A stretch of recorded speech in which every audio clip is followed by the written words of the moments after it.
when my level of pain or emotional discomfort or sense of threat will go up enough. And so I was like, wait, I've been 1 decade. I was actually 12 years, but when I was for a decade, I'm like, let's reflect. Look at the reality of the situation. If you disappear for 8 hours a day, well, that's 40 hours a week. And if we talk about like the child learning in the waking hours, during the first 2 years, of course, they're sleeping a lot, right? But of the hours that they're awake, how much of it are you around? It needs to be the parent, or it can be the nanny also master self-regulation, and then. The child doesn't care. So summarizing, once you understand what trauma really is, it's pretty easy to.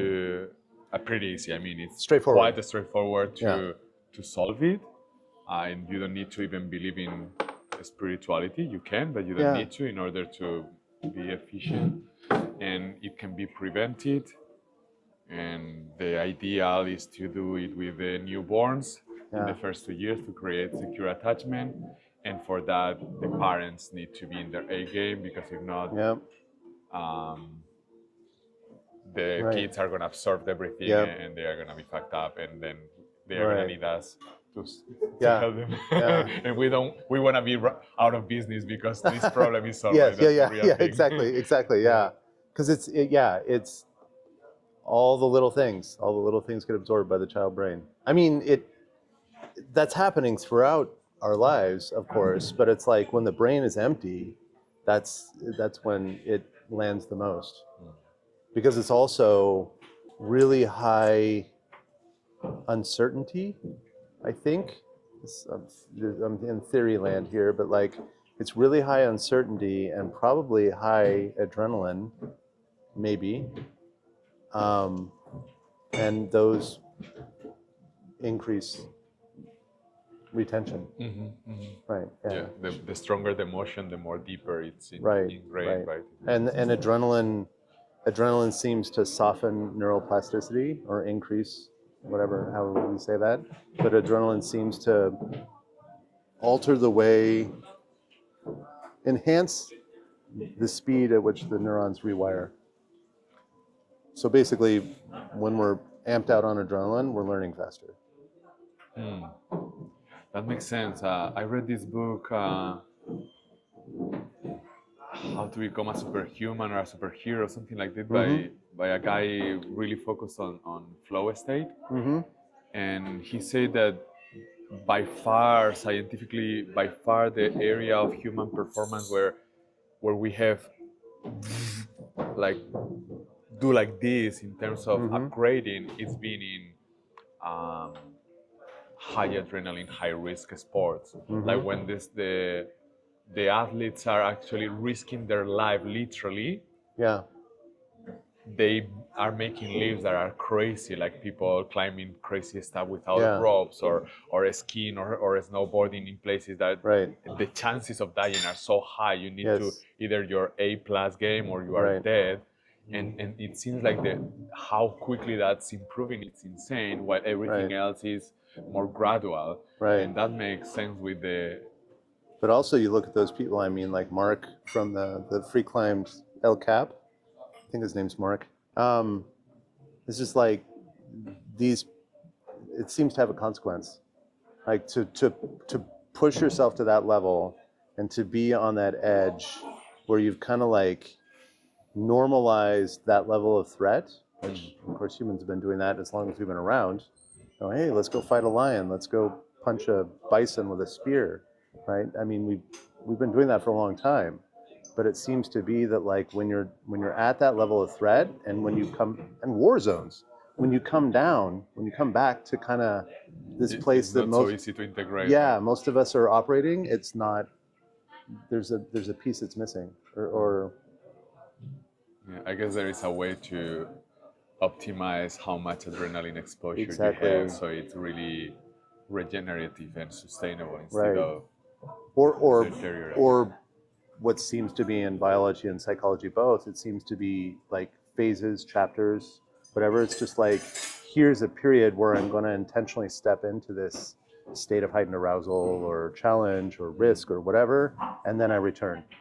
And then I return, and then I instead of that being my lifeblood, my survival, it is an episodic. It's an episode, and now I come back and then I do integration, and I'm able to check in and attune with myself and evaluate how that's impacting my marriage or my parenting or whatever. And then it's like, okay, that's all good. And then you can go back to the episode and go do it again.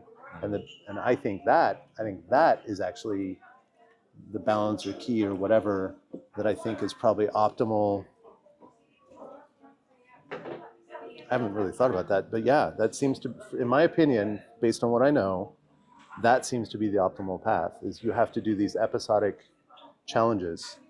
Like, I'm going to push myself past my edge for a fixed period of time, and then I come back to whatever normal is, or safe or calm or whatever, and then I can do that in basically almost any angle, and I can be like, okay, what would it be like to sit here and stare at this tree for 6 hours without any distraction, without any phone, without meditating, without checking out or numbing in any way, like to just push myself to that edge. Like, it's the edge of inaction. It's the opposite of the war zone threat. It's like I'm pushing myself to, like, how, have you heard about this thing with the airplane? It was really hot for a while. These guys will sit on an airplane. They call it raw dogging. They're like raw dogging a flight. Raw dogging a flight is I sit down and I look at the only thing you're allowed to do is look at the monitor that shows your airplane progress. You don't watch any movies. You don't have any cell phones. You don't have any distraction. You just sit here and focus your attention for whatever, 6 hours. And there's people that do it. And it's their mode. It's a method of personal challenge to say, can I sit here and exist for 6 hours without any distraction? No sleeping, no anything. And it blows my mind that became popular. I 100% believe in it. I just didn't think there's that many people in the world that would actually embrace that. And yeah, and there's people, I mean, of course, the ones who want to do it for social media, they'll set up their camera and they literally record themselves doing it for the whole time, and then they show a time lapse, right? But that's just, that's a bid for validation and fame. But there are others where I first heard about it, I first heard about it about the guy in the middle seat was doing it, and someone 1 or 2 seats over was watching this, and then every once in a while taking a photo and just being like, what is going on? Like, this guy's insane. And then that popped up and someone's like, oh, I got one on my flight too, and I got one on my flight, and then it kind of spread that way. And then people were like, what's going on? And it apparently was some kind of thinker influencer, like a David Goggins type of guy that said, try this. And he had enough followers or people following him, men, that said, let's try it. That's an edge. I don't think I could do that. Not for 6 hours. If I'm convinced, I'm sure I can. If I'm convinced that that's valuable. Yeah. I haven't bought into it yet. I'm like 40% bought it, or 37. Yeah, like, how valuable is that? Yeah. Well, have you heard of a guy by the name of Dandipani? Dandipani. Okay. Sounds familiar. He's got 3 white marks on his forehead. Yeah, and he's the I don't know how legit he is from a spiritual angle, but like, his lectures are fairly on point, and one of the things he focuses on is this I've heard the ability to focus. Few bits and, yeah. It's just like, if you think about, I'm paraphrasing, but he has this one that's like, if you meet someone who's a classical pianist and they can sit down at a piano and just create beautiful melodic, how long do you think they practiced? Hundreds of hours, thousands of hours? Thousands. Thousands of hours to practice this skill to be able to play a keyboard with such beauty, right? And he's like, that seems to be the way humans work. We have to practice something over and over and over again. He says, now think about how many times every day you get distracted. You're literally practicing every single day, dozens or hundreds of times every single day. You're practicing the act of being distracted. Whoa. Whoa. You're becoming the classical pianist of distraction. Whoa. And I was like, whoa, man, you don't have to punch so hard. It's like, whoa, yeah. Like, I thought we were just playing nice, but like, no.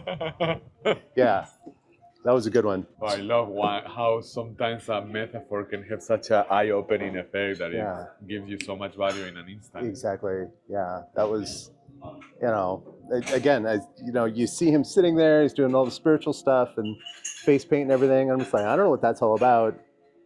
Because, we've had dozens of fake Swami gurus over the last 100 years.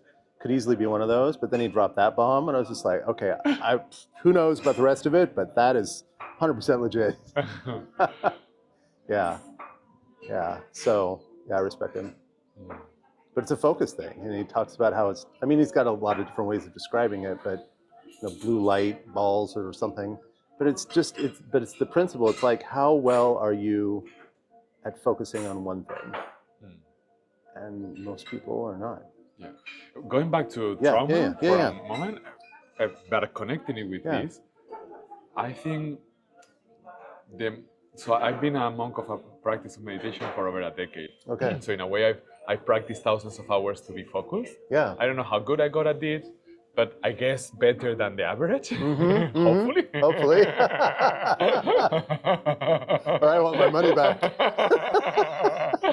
In 10 years of my life of that part. No, it was amazing. It was amazing. Okay, good. But then obviously, if I am saying I was, it's because I decided or I discovered that it would be more valuable for me and my growth and my enlightenment to stop being a monk. And maybe that's for another conversation. But my point is, part of actually why I left being a monk is because I realized I was still afraid and I was still suffering once a month or so. I was suffering way less than most people, peaceful most of the time, blissful really often, but still once a month or so I will suffer, and I will suffer because still I hadn't mastered how to not judge myself when my level of pain or emotional discomfort or sense of threat will go up enough. And so I was like, wait, I've been 1 decade.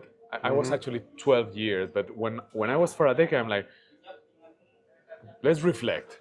10 years and I haven't mastered this. Why should I trust that I'm going to master it in 10 more years? Or so I was like, maybe I need to try something different. Right.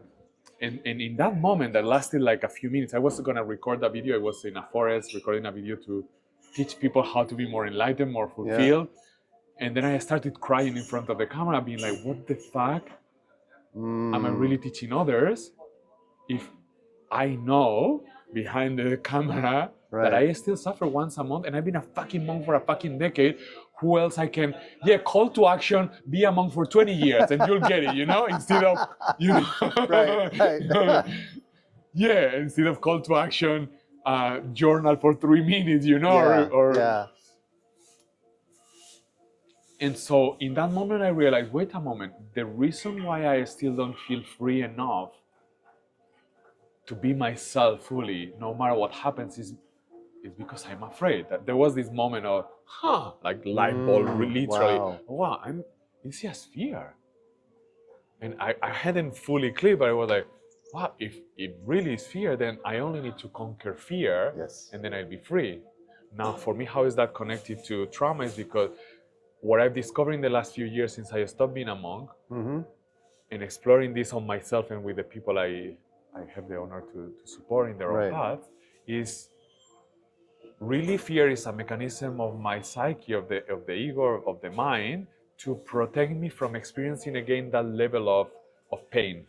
Which really, that level of pain is what trauma is, the memory that says, or the way I understand it, that says, you cannot handle this level of pain, so do whatever it takes to experience whatever you need to experience, but that. Now, once I conquer that process, and I realize I actually can allow myself to experience those emotions and realize that is the story about the emotion, the story of that trauma and all the ripples of effect during my life that says I cannot, it's going to be too much, I'm going to suffer, I'm going to damage myself, I'm going to damage things that I cannot afford to lose. That's what creates the damage and the dysfunctional life, but the feeling itself, the sensation, I can feel it, and not any human is ever damaged by a feeling. The feeling never damages, and actually, when we feel the feeling, it heals us. It gives us useful information. Yep. It makes us more compassionate because now I can understand better what other humans are experiencing. Yeah. So once we master going from the story to the feeling, truly master it, we can feel safe no matter what happens outside and inside. And that's teachable, and it's a practice, and it doesn't require thousands of hours. Yeah. There is another theory in science that says 254 days of practice maximum to create a habit, no matter how intense and challenging is that habit. Yeah. And so that's what I practice and teach to others is build the habit. And actually it's just a couple of weeks. Sometimes for some people that are already getting there, which is most of the people that I serve, people that have been already investing in this direction already for a while, it's just a couple of conversations to be like, wait a fucking moment. It's true. The story is fucking not nice, but if I stay with the feeling, it doesn't damage me. It's true. And then we go to explore the what if my parents die? What if I lose all my money? What if my wife dies? What if and realize, okay, that's not desirable. I'm gonna do my best to experience other things. But I mean, the parents are gonna die for sure, and myself. But anyway, to have the most beautiful life possible. But if those things happen, I still can go from the story to the feeling and realize that it doesn't damage me. So even if that happens, I can be sad, I can be with sorrow, I can be, but I can be okay, and I can feel safe, and I can be centered for myself and for the people around me. Now, if we can teach that to the parents, then they can be that space holder for the kids, 100%. And then we can eradicate trauma. Eradicate trauma in children. And really, I'm talking a lot. That's okay. It's okay. So my wildest vision really is to lead a movement. I'm already doing it. It's very small at the moment. It's called Hawimi. It's this sticker that I carry around. Beautiful. So happier we, happier me. So it's to create a movement where we feel we are aware that it's the best for us to aim for the highest good for everything that exists, because that has positive, it's good for our mental health, it's good for our physical health, it's good for our productivity, it's good for our organization, whether it's our family or our businesses, it's good for society. So I'm leading this movement to make ourselves proud and to feel we are part of this tribe, that we are aiming for the highest good for all. Now, if we are in a society, we create a culture in our home, in our school, and then in society where we are all aiming for that, then there is no bullying, there is no disrespect, and the level of safety that we feel goes through the roof, because everyone understands that the best for me. The best for me is to be as generous and safe and protective and supportive to you as I can. In every fucking interaction since I wake up until I go to bed. So that, I think, it's a point where I mean, we're definitely in alignment there. I guess the one thing that I would add to that, especially when it comes to child rearing, is that like we can't just create the safe environment. Creating just a safe environment is not enough, because life happens and the jaguars will come. You know, the leopards will come and eat my children or whatever, right? Like, stress is going to happen. Bad things, we can say bad things or just whatever. So it's not just create the container of safety so that the child develops a secure attachment style and a confidence in that the reality is be okay. We have to create a never-ending challenge to increase the resiliency of the person, which is what your methodology and mine are doing. Totally. In the way I've explored it is that mastering feeling safe with your feelings, regardless of what is the external reason that is triggering that, whether it's my mom saying something that always triggers me still, or whether it's my intimate partner that is gonna, for sure, more intimacy, more triggering, guaranteed. but realize, oh, I can be okay with no matter what is the feeling. Sometimes I need more space to process it because it's really intense, Yeah. but I know I can handle that. And I know also I can regulate how much intensity. Yes. And that also is connected with how much passion and productivity we do, because now I know I'm safe always, so I can accelerate more towards more business challenge, Yes, you more can. relationship challenge. Exactly. But still, I need to know when to slow it down if I'm realizing, okay, this is now it's getting too much for my nervous system. I need to downgrade this. Yeah. That's a self-attunement bit. I believe 100%. It's like, and you're the only person that can make that choice for you, and I'm the only person that can make that choice for me. And so in a parental context, that's one of the challenges, jobs I see as a parent, is that like I have to be continually attuned with the state of the nervous system of my child. And what I've noticed is that if you create an environment where the parent feels safe, like their stress level is generally low, that seems to happen naturally and very richly. Like most parents that give a damn, because there's a lot that don't, right? But most parents that give a damn, they will naturally be attuned to the nervous system of the child, even at the prelingual stages, like they're prelinguistic, whatever that word is, before they start speaking. The mother or father would be looking at that child and they're fidgeting or they're just like, I know what's going on, because the mother and father, they're witnessing all this stimulus and their brains drawing conclusions, all that kind of stuff, right? And so, like I say, we create an internal model of this external person. And so the parents are doing that with the child's doing that with the parents. And then they say, okay, I think I know what's going on. That's super attunement. Mm-hmm. And what we're going for is we want that child to exit that window at a place where they have their own attunement. And they can be like, so, you get a kid that's... if they learn this when they are exactly. in preschool, then they are fucking set up for endless success for the rest of their life and endless service to humanity. Yes, 100%. I got a friend who's really into Waldorf, and she does a Waldorf-inspired daycare in Eugene.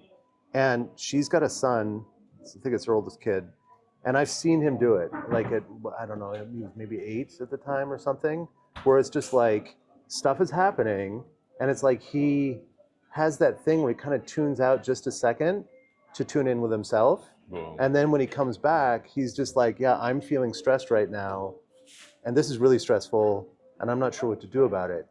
Boom. And so it's like he took the moment, he checked on himself, he came back, he communicated it. I'm just like, wow, you're set up. Like, wow. Good job, Mom. Good job, you. Right? Wow. And of course, the whole Waldorf program kind of it seems to be one of the things that thrives at, or it excels at, is creating those kinds of environments or helping kids reach that state. So, yeah, I totally believe in that.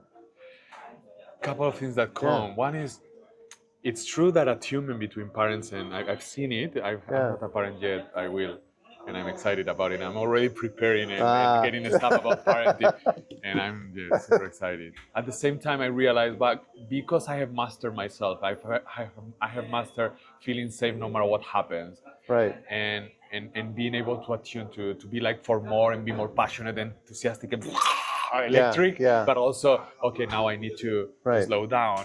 I know I really don't need an instruction manual, because this is going to be transferred to whoever is long enough next to me, and even more if it's as permeable as the kid. Yeah. But I'm still learning and exploring things, and this part of, the more you expose the child to challenges in a way that is safe, the better for him, because then he learns to thrive and be excited and enjoy that process. While when I was a little kid, I was so rewarded by being the best one that I for many years, until recently actually, until this part of mastering fear and pain, I will avoid being exposed to challenge that I didn't know how to handle, because in my mind I will be rewarded only if I am the best, which was so fucked up, because my ability and passion to learn was shut down every time I actually needed to learn something that was challenging enough. So I didn't do as much music. I literally stopped playing the saxophone because it was too challenging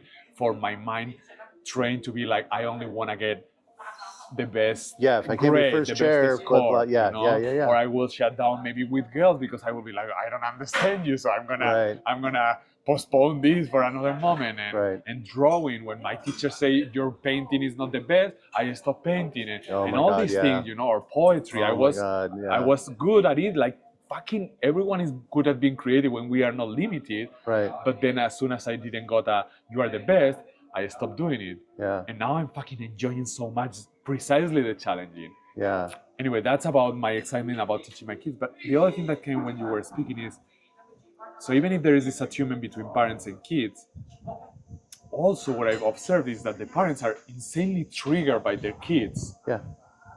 Insanely, because they are facing all the things that they haven't resolved from that age and all the Yeah. ages that they are gonna. So if the parent don't really master processing, feeling safe, Yeah. they get into these places where they're even mad. They privately will say, I have beaten my kid, and it was a burst of reaction, and I'm so ashamed and guilty. Yeah. But it has happened, and if they don't solve that, it's gonna happen again. Yeah. So that's Oh, yeah. 100%. Yeah. 100%. Like there's And just that's sad because I've there's seen so much- parents yeah. in that state that I'm like, how terrible that you are doing you love your kids so much, but still you don't know how to Right. master your nervous system, so you don't Right. are violent with the person you love the most in the world. What a Yeah. inner bomb of conflict for the parent. Oh yeah. 100%. Yeah, besides the trauma for the kid, Right. I'm even more sad for the parent in that situation, actually. Yes. Yes. And but I guess that was my parents, and it's like the parents had a choice in the matter, and the children don't, right? And I guess that's just it's a brutal truth to the dynamic. Is that like you chose to have children? I mean, of course there's cases where, forced sex and that kind of stuff, and so they don't have a choice. But in many cases, most cases, people chose that, right? They either chose the path or they chose to not prevent. And now there's a child in the world. Okay, so now you got this job, and I guess the mistake, criticism, whatever, that I see is people say like I can keep living the life that I want to live, and then also do the child thing. And that's the part that I just don't think that's true anymore. It's like at some point, again, I've got that game with the value hierarchy. It's like let's put these values out, and you got your work, and you got let's take these various things in your life, and it's like helping your child reach a mental and psychological, emotional state that vastly surpasses yourself, or maybe anyone else in your family. You can help your child get there, but in order to do that, you got to sacrifice everything else. It's like, how many people are going to make that choice? Lots of parents would, but a lot of them wouldn't, right? They're like, no, I want to keep going to parties. I want to keep posting on Instagram. I want to keep connecting with my friends, blah, blah, blah, right? I want to keep working.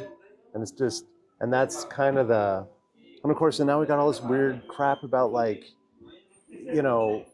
we're such a performance-oriented culture in the West, where it's like if you're not working, there's something wrong with you, right? There's all this social shame that drops upon you, right? Mm-hmm. And so like every once in a while I'll meet these women that are just like, no, like I had a great career, this is more important, and I lost friends over it, and I lost whatever, right? Because they're facing that social shame, but they choose to make that child and that family first.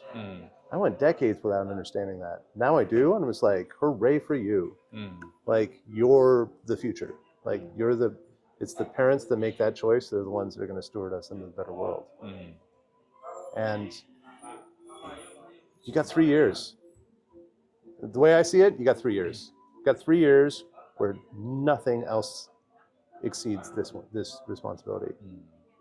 And it's like, and you find a way, right? But of course, now then you bring finances into it. It's like, well, if I quit the job or move away from this financial income, then we're going to be in this whole state of like poverty stress, and that's not going to help either. So it's like, so what do I do? But would you agree, Kirby, that it's not so much about what you do or you don't, but that you have mastered that level of psychological safety. So whenever you are around your kid, what he or she absorbs from you is that same level of attunement. Yeah. So it's not so much that you cannot work. Regulation maybe is the word. Yeah. Yeah, at least in the way I'm thinking about it. It's like regulation is like if I can regulate myself on demand and I can be calm in the face of stress, my child will learn how to be calm in the face of stress, right? So yeah, I guess even in that way, like the financial issues can be, you can weather that kind of storm if you've got that regulation skill. That's true. That's true. Yeah. Or also be working, but whenever you are around your kid, he or she is absorbing that from you. That's a tougher one because that's distance. If you're at work, you're not there. You need to be there. You're not teaching. You're not teaching. I'm not going to say that, but I'm just going to say that, like, look at the reality of the situation. If you disappear for 8 hours a day, well, that's 40 hours a week. And if we talk about like the child learning in the waking hours during the first 2 years, of course they're sleeping a lot, right? But of the hours that they're awake, how much of it are you around? It needs to be the parent, or it can be the nanny also master self-regulation, and then the child doesn't care. I mean, point of view, and of course, other people may disagree with me on this, but from the way I see it as a stimulus response system from an organic brain. And the organic brain is saying, what face around here feels safe? It's going to be familiarity. It's going to be trust. It's going to be what trust is too abstract. It's going to be familiarity, consistency, an internal memory of safety in the past, which is generally what trust is, and then focus on me, wanting, choosing, and prioritizing me. So if that's the nanny will become the primary attachment figure. And a lot of people don't understand this. So we need to train not only the parents but also the nannies. Everyone in the child's attachment constellation. That's the way I say it. Like I think I've said this before, but so don't leave them with your grandmother if she's crazy and she hasn't worked on this. Right. I mean, no matter how convenient that may be. I hear these people. You know, I grew up in a family who would talk about blood is thicker than water. You know, you see it on TV. It's in all sorts of like European movies. You know, where it's this idea that like this is family. I'm like, fuck that. Like I have zero. That to me is total bullshit that leads to the traumatization of children. It's like family means nothing. What matters is attention. Who's giving the attention, and what is the quality of that attention? So if that's a grandmother, okay, now we're connected by blood. And now we're going to take the child and put it in the care of the grandmother. And the attention of that grandmother is sporadic, chaotic, hostile, or violent, or neglectful, or inconsistent. Inconsistent's one of the worst ones. Like, then the quality of that attention is poor and will have a negative impact on that child. I don't give a shit. I don't give two shits how related they are. It's like if the quality of that attention is poor, don't do it. Because it will have an impact, guaranteed. And so it's like, so the way I see it, and this goal that I have in the longer term, is that it's like I want to find 1,000 families, and where, like, I want to have enough legitimacy, where the money, you know, funding or whatever, so that we can fund this study and we can get all the proper pieces in place, so that we can run this study, and we try to attract 1,000 families from around the world, you know, because there'll be like 30 to 40% fall off over an 18-year period. So we get 1,000 families, and then we get every adult in that child's attachment constellation certified in this method. Boom, boom.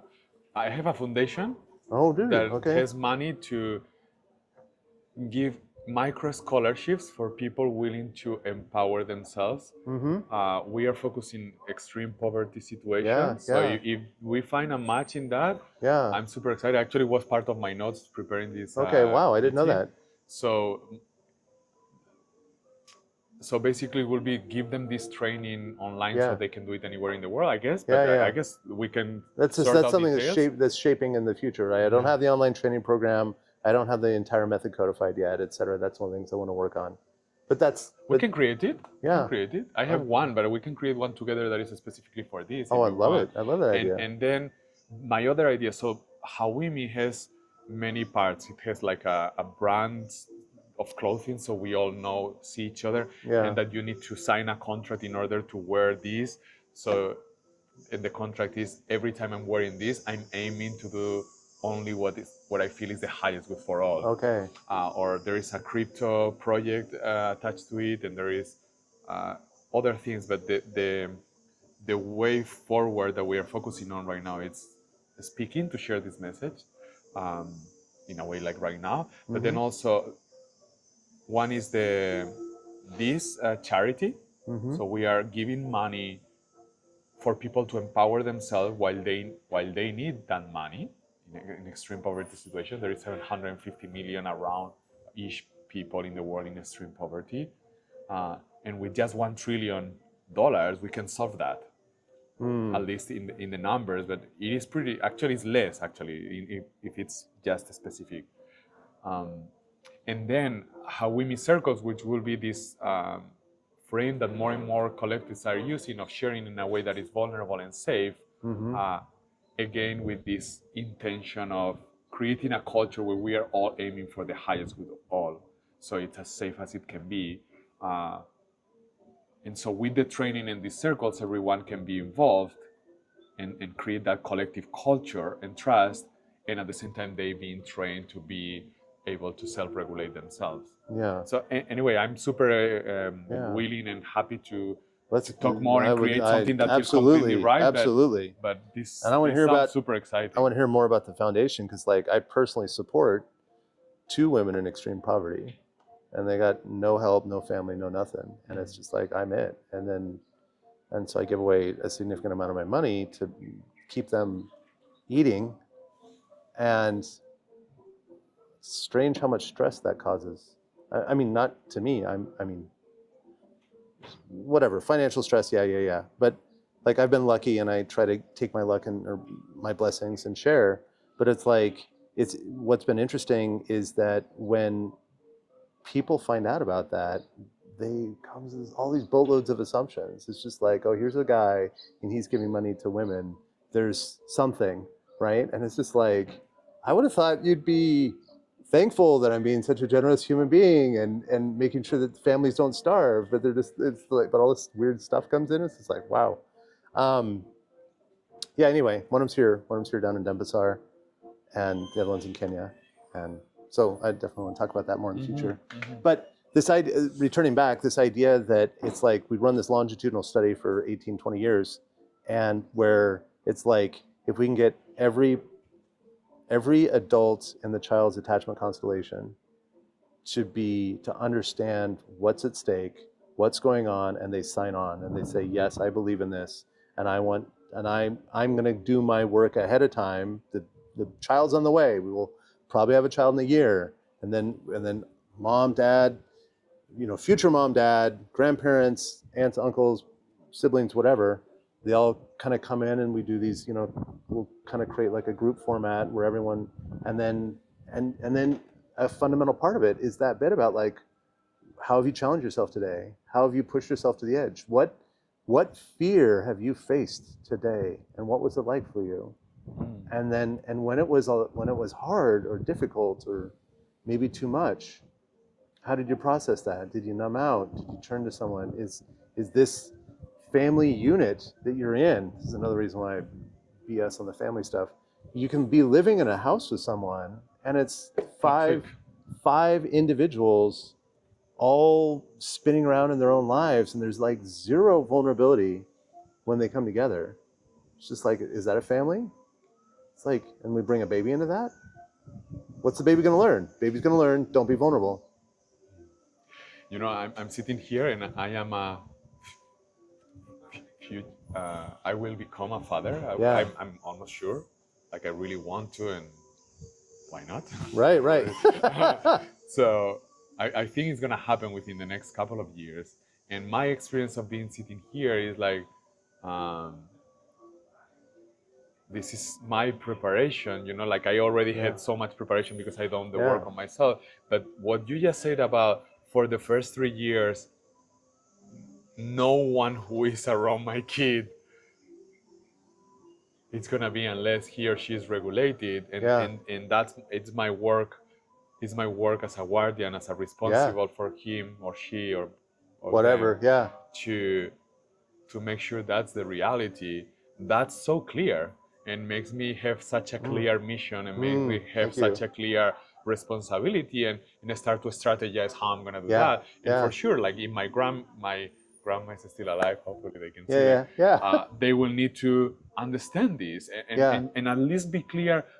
This is regulated, this is unregulated. If you are feeling unregulated, you move away and you tell someone else who can handle that. At least that, even if you don't want to master regulating yourself, which is up to you, but you master being clear on when you are not, and you remove yourself because we are protecting this human so he can be happy forever.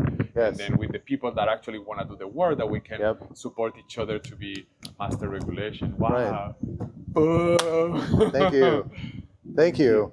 I mean, my skin was like, whatever, like shivers on my skin when you said that. I was just like, yes, that's exactly it. Not me. We need to explore more this collaboration.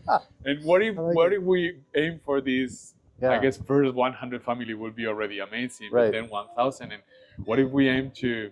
Well, my mission, and I'm committed to live and die for it happily, but die for it. Is to eradicate extreme poverty by empowering everyone, not just to be good parents for their children, but to realize they can handle the pressure and then they can handle the learning process to have skills that can be used online, for example, and they can provide more than enough for their families no matter where they are in the world. That's the real vision of this foundation. Okay. But this is... I love it. So we just find a way to make it congruent. I forget which philosopher it was. I think and in a way, actually, it's congruent because the parent needs to handle their finances in order to be regulated. Like there is no way you are gonna be regulated if you don't have food and shelter, right? Right. Well, at least not really easy. That's not an absolute. That's not an absolute. We have plenty of examples of that. We have plenty of examples. I mean, they're rare. And so they usually, become like an after-school Hallmark special kind of thing. But we do have examples of parents that are profoundly stressed from a financial living needs point of view, and then they handle that over there. They compartmentalize, and then they come to the child and they create this beautiful environment for the child. Because you hear about these children, they'll say, "I grew up in extreme poverty and I didn't even know it." Like it did not impact me. Wow. Right? That's proven that that's possible. Okay, so let's get some people and dissect that, right? And kind of figure out what intuitive genius that those parents brought to the table, or what kind of support system they had, or whatever. I mean, there's a lot of angles there because you got the religion bit, you've got cultural bit, you've got there's a lot. I mean, I'm thinking about American Deep South, primarily blacks. Most of the extreme poverty is of black skin, and those are the ones we're talking about. And you'll see the daughter or son basically graduating college, and with the medical degree or accounting or whatever, right? Whatever the thing is they're into, and then they'll tell their life story about how it's just like, I had no idea just how low we were, and my mom kept it all together, right?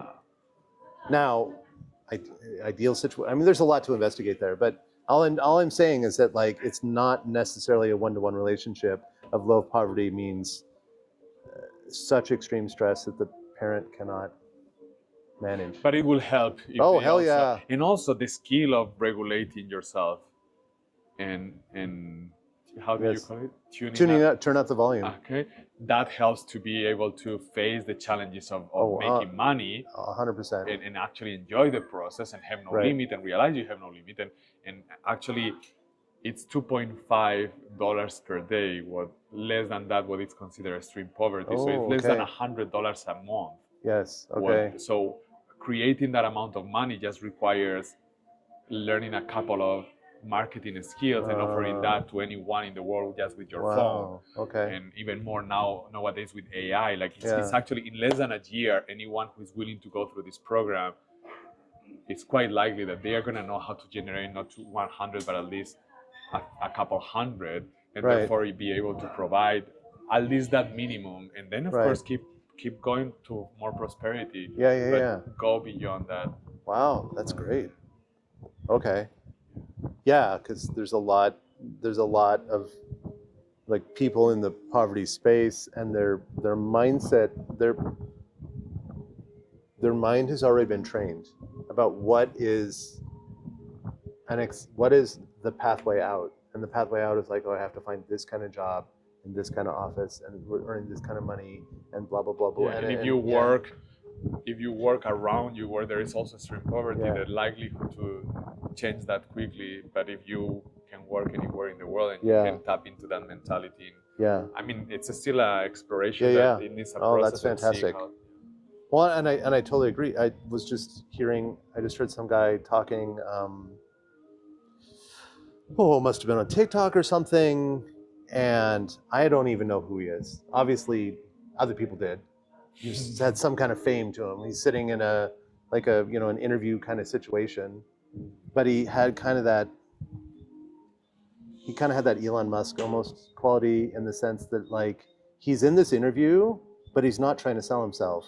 He's just like, I'm sitting here because I want to do this interview, or someone told me to, or whatever. But it's like he's in his own world, and then people are asking him questions, and then he's just like, oh, well, one of the number one indicators of success in management, or management leadership skills or something, is the ability to face discomfort and emotional resilience. That's what he said. He was like, emotional resilience is a direct one-to-one correlation with good management, like management skills. And he said all these same things. The person that is emotionally resilient can step towards uncertainty and discomfort with intention, but they can also tiptoe towards things that might be worth exploring, and then not sell the whole house to get there, and then come back. So they can do this exploration bit. And so I don't remember what the context of that was. I probably saved it, but he was getting on this thing that was just like, emotional resilience is basically the number one thing for upper management. Yesterday I was doing a reel mentioning one of the most famous billionaires. Has an interview where he says success is directly proportional to how many uncomfortable conversations you're willing to have. Yeah. Because those are the ones that are expanding your possibilities, your comfort zone. Right. And uncomfortable is not only something tough, maybe something vulnerable. Yeah. It's like you need to get more vulnerable to actually connect with someone that can open doors for you. Or you need to be uncomfortable taking the time to find a way to be generous with a person that can be deadlift to the same thing. Or just being uncomfortable working long enough that day because that day is necessary. Right. Or for a period of time even. 100%. I love, and I like, you're talking about this after the meditation monk period, and realizing that there's this like facing fear is a core bit of this. I feel like the same way. It's like I started this whole journey simply because I was miserable, and I was miserable because my marriage was ending, and that activated all this blame and shame and whatever negative beliefs I had inside myself, blah, blah, blah, blah, right? And then I'm like, what's the thing we do? We're just like, go to the gym. Okay, so you do the gym thing. And then it's like, I'm going to find a therapist. And like, okay, so you do the therapy thing. It's like, I'm going to find some obscure unheard of healing modality that's gonna magically fix me, right? And so it's psychedelics and crystal healing and talk therapy. What else did I do? I don't know. I did a bunch of them. EMDR, blah blah blah blah. Anyway, it's this thing that we have this idea that like this is horrible and miserable. I'm broken, and if I can find this thing, I can fix it. And I think back about that time period, and it's just like, here's all these practitioners of different modalities.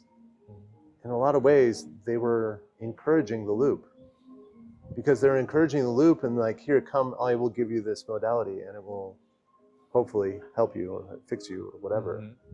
And so, oh, we're going to do this little thing, and oh, we're going to arrange the flowers the right way, or lie down aligned with north, or I have to grab a bowl that has a different frequency harmonic, blah, blah, blah. Right? It's always the same thing. It's like ritualized, meticulous detail. Yeah, attention. Ritualized attention to some meticulous detail. Because what does that do? That consumes the brain energy to focus on this little thing. And when I do that, I'm now far away from my emotions. I'm far away from my fear. So I go through all this and I learn all the psychology and I try all these different things and I'm blah, blah, blah, blah, blah. And just like you, I reach this point where I'm just like, oh, fear is the thing that's underneath all of this. The thing that's in common with all the attachment styles and all the psychological labels and all the traumatic responses. Fear is the thread that knits all of that together. If we can solve fear, we solve it all. Now, there's different methods to that. I believe that there has to be a physiological aspect to that process. It can't just be purely mental. But that, of course, looks like different things. But yeah, and then so like I reached this conclusion, just like you did, and I'm like, and I'm thinking about all the contemplatives and all the philosophies and religious books I've read and everything else, and it's like, oh, they've literally been saying this the whole time. And I just could not hear it. I could not see that that's what they were saying. I had a similar process. Once it clicked for me, I was like, oh, no one is speaking about this. But then I started to be like, oh, actually, everyone who is successful speaks about this. But it's not the most common topic that people speak about. And it's getting more and more popular. Because I think we are getting more and more ripe to, like, we are creating this culture where things need to be now and they need to be real and efficient. And if not, you don't sell shit. Because there is actually people who are selling things that are really effective. Right. And then so it's getting more popular. That's cool. What was your practice? I mean, not practice, but like monk of ... something. There's all these different words that would be attributed to. Are you comfortable sharing that? Yeah, totally. I'm just realizing that I think I have the next meeting. Then let's make sure that I don't. But we can talk about it. Yeah, let's make sure you're good. Yeah, I need to go actually. Okay. Then. But I would love to. Yeah. And I would love to share more. Like, my story comes from being bullied, trying to fit in a space that is bullied, which is toxic. So I got even more disconnected from myself, getting into drugs, into even selling drugs. My mom not knowing even half of what I was doing. Eventually, she's like, okay, this is not sustainable. Sends me 10,000 kilometers away from near Barcelona in Spain to near Cordoba in Argentina. And there I go to live for just 4 weeks with my father and other people who were conscious leaders or intentional humans. And their intention was to live as good as possible for themselves and for everything, for everyone. And in just a couple of weeks, I had my first conscious peak experience, or let's say a spiritual awakening, but it was really a peak experience where for a couple of seconds, I had this clear awareness of this fullness inside of me that was independent of anything happening outside. And in just those couple of seconds, 4 things happened in my brain. One was like, oh wow, when I was a little kid, this was normal. I used to feel like this almost every day and most of the time. Second, nothing has changed outside, so maybe even if I don't change society, I can still live like this. Regulation, now I know how to call it like that, but at that moment was just an insight. Third, if I focus enough on this, probably I can master this. Now, I was 16 back then. Wow. And if I find a way, I'm going to share it with as many people as possible. And that's what I've done the last 25 years. Yes. And that's why my passion of this method to regulate myself and show other people how to do it. And that's what I've been blown away when I've been hearing you in your talks, because I'm like, wow, this guy is actually really into the same. It's just that you are more aware of scientific research, which makes it really cool and easy to accept. Yeah.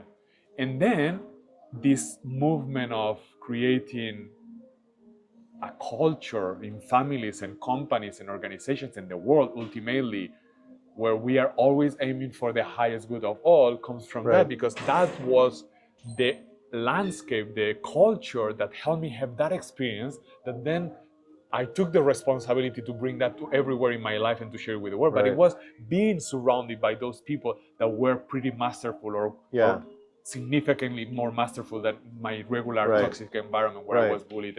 And the more I went there, I mean, some of my friends back then are dead, went to jail, or are mad because that wasn't sustainable. But luckily my mom saw that, sent me away, and that experience saved me. So that's why I want to create this for everyone. And I mean, lead this movement or support this movement so we all can make this change. And bringing it to 1,000 families sounds like, yes, I want to do that. Yes. So let's talk more about it. Woo, okay, very exciting. Thank you, sir. Thank you. Okay, wow. I didn't expect as much from this meeting, but I'm super happy.